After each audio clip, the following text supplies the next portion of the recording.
these teams win a national championship if we're going to fill in the blank here. Again, these odds are all per FanDuel, and I want us to get this disclaimer out of the way. You could say if the quarterback plays really well for every single one of these teams, right? Like, that's not really in-depth analysis. I'm going to do my best to not make that the answer for every single one of these teams, but the reality is the reality. For a lot of these teams, if the quarterback balls the heck out, well, then they're probably going to be hoisting that trophy in Atlanta. Makes a lot of sense. And I'll start that way with Georgia. They got plus 300 odds to win the national championship, the best odds as we sit here in the middle of May. It's a boring answer, but it is real as it gets. Does Beck, Carson Beck, that is, like a secret agent, Beck, Carson Beck, does he drive the offense like it's his, like he owns it? Because last season, it felt a little bit like he was driving it like a rental. And that's not to say that he didn't push the ball downfield at times. Not to say that he didn't operate the offense effectively. They scored darn near 40 points a game. But there were times where you're like, hey, can we unhitch the wagon a little bit more? Can we have a little bit more explosivity? And some of that's like, hey, first year being a starting quarterback. Yeah, makes a lot of sense why you're going to kind of ease him into it from a Georgia point of things and from a Carson Beck point of things. But last year, the differentiating factors, the ace of spades, if you will, up their sleeve, it was Brock Bowers when he was healthy, and it was Ladd McConkey.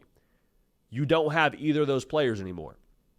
You don't. Like the ace of spades, when it gets to the fourth quarter and you are down by 3 and you need to have some big plays, yeah, you're looking for your skill players to make something happen for you, of course. You're looking at Dominic Lovett, of course. But I think this season more than last season, you're looking at 15 and saying, all right, brother, make a play for us.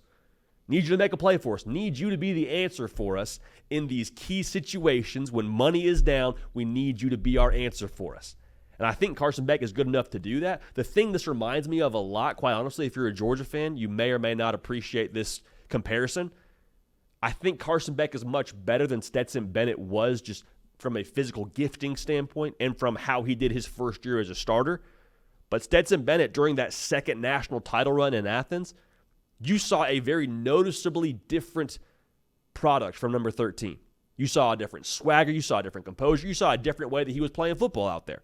And I think for Carson Beck, that has to be the same kind of jump that he makes. Not saying we need to see him playing the same kind of football that Stetson Bennett played, very different brands of ball, but I do think with all that you lost that year after the national title, when Stetson Bennett was playing quarterback for you on the defensive side of the ball, lost a lot to the draft, you still lose a lot this upcoming season, too, from a skill perspective with Brock Bowers and Ladd McConkey, as I just mentioned, in addition to some other defensive pieces. So bottom line, Carson Beck, it's a boring answer, but it's the real answer. If he goes nuts this upcoming season and he starts whipping that Georgia offense, Georgia's going to win a national title.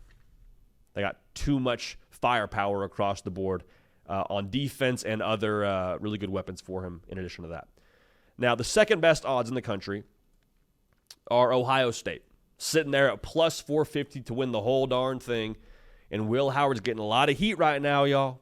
Will Howard has just been a punchline for a lot of folks at different Big Ten schools on social media. He's Kyle McCord 2.0, which we did a whole segment on. I'm not going to rehash that. They win a national championship if Will Howard plays at a top-tier level in the top-tier kind of games. Because last year, Kyle McCord, as much heat as he got, he wasn't a bad quarterback. Kyle McCord got a bad rap in Columbus. I'm just going to say it right now. He wasn't a bad quarterback. What he wasn't last year, though, he wasn't elite in the spots he needed him to be elite in.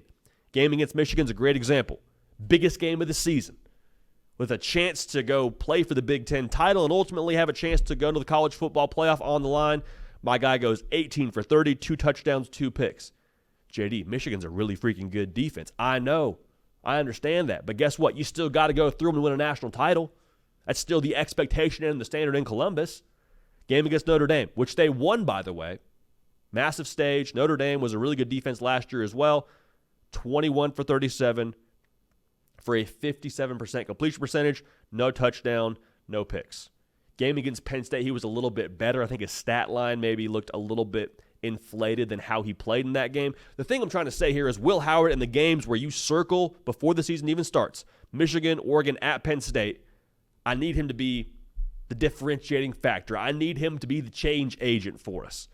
Like, I can't have you go 18 for 30 and throw 2 picks against Michigan. It's not going to win. It's just not. We can't win in spite of you. We have to win because of you.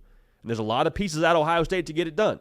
The defense we talk about ad nauseum on this show, they're going to be incredible. All right, I'll just say it. They're going to be incredible. Got one of the best, if not the best, backfield in the entire country.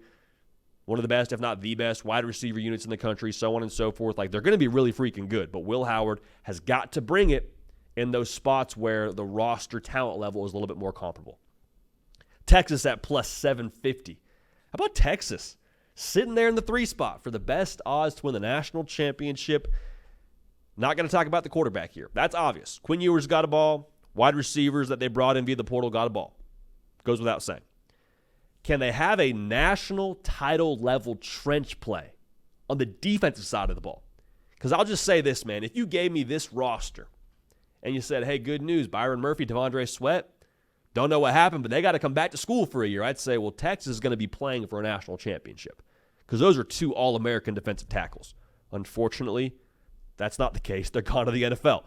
Second and third level of the defense will be improved from what it was a season ago. The offense, you bring back 74% production that scored 36 points a game.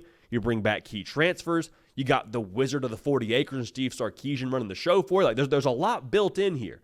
But to win in the SEC, you have got to have the big human beings play at a very high level every single Saturday. That's just to win in the SEC. To win a national championship, you got to play at a top-tier level for the duration of now what's going to probably be a 16 to 17 game season. So if you want to get that done, I need big Alfred Collins to step up in a big way. I need the depth pieces on the defensive line to step up in a big way. Again, they're better at different spots in this defense than they were last year, so that'll kind of help, I think, compensate a little bit. But if you want to win the whole shebang, want to take home some hardware, bring them back to Austin, have a good time, I need that defensive line, not just to be good, I need them to be elite. I need them to be elite if you want to bring home some hardware. Oregon sitting at plus 850 for the 4th best odds to win the national championship. I struggled with this one for Oregon. You could talk a lot about the transfer pieces. That's obvious. Evan Stewart, Dylan Gabriel, Derek Harmon, Jabbar Muhammad. Those pieces have to gel. That's obvious. But you look at the roster, and we had Justin Hopkins from Scoop Duck, the Oregon On 3 site, on the show yesterday. And I asked him this exact same question. And I thought his answer was very thought-provoking and kind of helped me form my answer here. I don't see a lot of holes in this roster. I don't. Like, do you have the best player at every single position across the board? That's another discussion, but I probably would say no. But I think you have what you need. You have what you need. And so when you look at Oregon and what they are under Dan Lanning, and he had some help from what Mario Cristobal built there roster-wise, but when you look at what they are right now, they're in a very different stratosphere than those old Oregon teams were, where they would just win with speed and 3 stars and cool uniforms. Still got the cool uniforms, still got some speed. They got some real size on the trenches now. And I'll never forget Kirby Smart, his press conference after they played Oregon in Atlanta and just absolutely drug them. I mean, just absolutely took them to the woodshed. Kirby Smart said, we won that game because we had better players than them. Dan Lanning would never tell you that. I'm telling you that right now. I don't know that's the case anymore. And I'm not saying that Oregon has better players than Georgia. Please do not hear me incorrectly. What I'm saying is I think Oregon, from a roster talent level, is now in a different category than when Dan Lanning first took this job. I think they're now in striking distance to beat whoever they want to beat in college football. And so when that's the case, when you have comparable roster talents, to me, you look at the staff. You look at Dan Lanning. You look at Tosh Lupoi. You look at Will Stein. Like, there's all these different pieces of the staff that I think have to equip you to elevate in those moments, to win with scheme. And Dan Lanning's been a head coach for not that long. You got a roster now to go get it done. You know, I mean, like, this is it. You don't really have a ton of room to negotiate with the timeline. Like, the time is now if you're Oregon. Field is expanded. Your first year in the Big Ten. Like, let's go make something happen here for Oregon. So I think the staff being able to elevate them in those key games, especially October 12th against Ohio State, and then when they get to the Big Ten title and the college football playoff, all those things, that's going to be massive. It's going to be massive, and it makes a world of a difference when you talk about what Oregon's going to be long-term this upcoming season.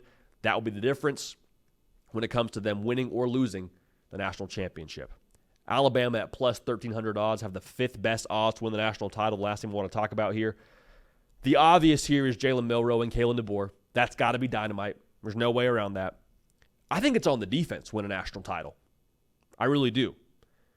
The national champion since 2020 has not allowed more than 20 points a game. So if you're looking at the numbers, the prerequisite to bringing home that national title trophy, he's got to allow less than 20 points a game. Alabama has 33% production returning from last year's squad. I'm not telling you they're not talented because Nick Saban left that cupboard stocked, but there is, I think, a pretty big ask there for that defense to be able to step it up, be able to support the offense, and be able to, quite frankly, win some games for them in the SEC. When you play Georgia, they're going to score points. All right, like that's the reality across the SEC. When you play LSU, I believe they're going to score points. Alabama's defense has got to be elite, not just good, like we said about Texas's defensive line. Can't just be good. It's got to be top-tier elite. Are you asking a lot? Yeah, of course I'm asking a lot. I'm asking a lot of this defense. Why? Because we're talking about this whole situation where Alabama wins a national championship. That's asking a lot too. So it's on Kane Wommack. It's on this defense, I believe, to ultimately win the whole deal, but it goes without saying you got to have support from the offense as well, which I think Kalen DeBoer and Jalen Milroe will do really effectively. But those are our takes here when it comes to what it's going to take to win a national championship for Georgia, Ohio State, Texas, Oregon, and Alabama. All right now, the betting favorites to win a national title as we sit here in May. Hey y'all, thanks so much for watching. Subscribe to the channel here to make sure you don't miss an episode of The Hard Count. Also be sure to check out other videos on the On3 YouTube channel.